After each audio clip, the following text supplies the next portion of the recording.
વધતા જતા સાયબર ફ્રોડના બનાવો વચ્ચે હવે લોકોમાં જાગૃતિ લાવવાનો એક નવો પ્રયાસ કરવામાં આવ્યો છે.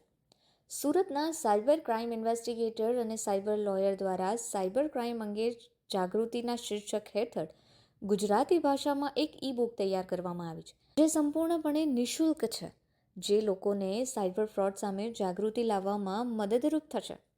આજે તમામ વર્ગના લોકો મોબાઈલ અને ઇન્ટરનેટનો ઉપયોગ કરે છે, પરંતુ તેમ છતાં તેઓ OLX ફ્રોડ, OTP ફ્રોડ અને લોન એપ્લિકેશન થકી ફ્રોડ બનવાની ઘટનાના ભોગ બનતા જાય છે.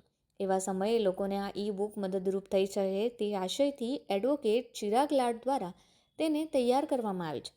ઉલ્લેખનીય બાબત એ છે કે સાયબર ફ્રોડને લગતી માહિતી ઇન્ટરનેટ પર ઉપલબ્ધ તો છે, પરંતુ તે ટેકનિકલ વધુ હોવાને કારણે સામાન્ય લોકોની સમજમાં આવી શકતી નથી, જેને લઈને આવા દરેક પ્રકારના ફ્રોડ અને તેમની મોડસ ઓપરેન્ડી વિશે આ ઈ બુક સરળ ભાષામાં વિગતવાર માહિતી આપવામાં આવી છે.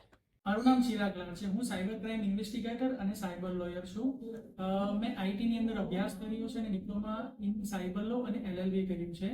મેં એક ઈ બુક બનાવી છે જે સાયબર ક્રાઇમ જાગૃતતા ટાઇટલ હેઠળ છે. એ મુખ્યત્વે પ્રાદેશિક ભાષા જે આપણી ગુજરાતી છે એની અંદર બનાવી છે. એનો મુખ્ય હેતુ એ છે કે એકદમ સીધી, સરળ અને પ્રાદેશિક ભાષાની અંદર આપણા ગુજરાતી લોકોને સાયબર ક્રાઇમ વિશેની સંપૂર્ણ માહિતી મળી શકે કે જે હાલના ધોરણે જે પણ અલગ અલગ ક્રાઇમો થાય છે સાયબર ક્રાઇમ, જેવા કે OLX fraud, OTP fraud, banking fraud, અલગ અલગ લોન એપના ફ્રોડ, એક્સટોર્શન, પછી બ્લર ઇમેજ વાળું ઇત્યાદિ જે બધા ફ્રોડ થાય છે એ ફ્રોડ વિશેની સંપૂર્ણ માહિતી કે એની મોડસ ઓપરેન્ડી શું હોય છે, કેવી રીતે OTP માંગવામાં આવે છે, કે સામેવાળા જે ક્રિમિનલ છે કઈ કઈ તરકીબ અપનાવે છે તમને ફસાવવા માટેની, એની સંપૂર્ણ સિમ્પલ લેંગ્વેજની અંદર ઇન્ફોર્મેશન આપવામાં આવી છે. કેવી રીતે બચી શકાય, ક્યાં ફરિયાદ કરવી વગેરે ઇન્ફોર્મેશન આની અંદર આપવામાં આવી છે. અને આ PDF ફ્રી ઓફ કોસ્ટ છે, આપણે કોઈ ચાર્જ નથી, જેથી લોકોને આના વિશેનું નોલેજ મળે.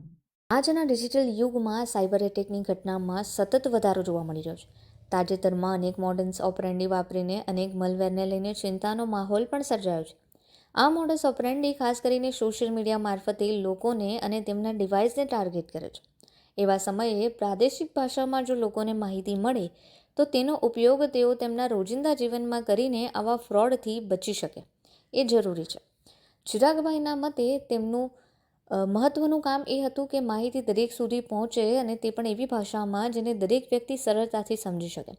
જેથી આ ઈ બુકમાં ફક્ત ફ્રોડ અંગે જ માહિતી આપવામાં નથી આવી, પરંતુ આ પ્રકારના ફ્રોડથી કેવી રીતે બચી શકાય અને જો કોઈ વ્યક્તિ ભોગ બને તો ફરિયાદ ક્યાં અને કેવી રીતે કરવી તે અંગે પણ માહિતી આપવામાં આવી છે. અને આ ઈ બુક સરળતાથી ડાઉનલોડ કરી શકાય એમ છે અને બચી શકે.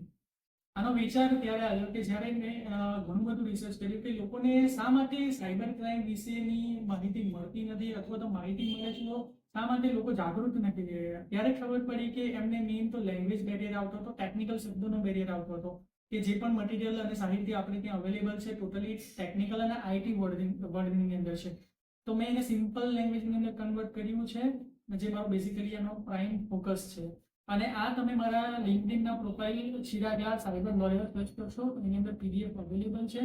ત્યાંથી એકવાર સાયબર સચેત કરીને મારું લિંક્ડઇન ન્યૂઝલેટર છે, ત્યાંથી તમે ડાઉનલોડ કરી શકો છો.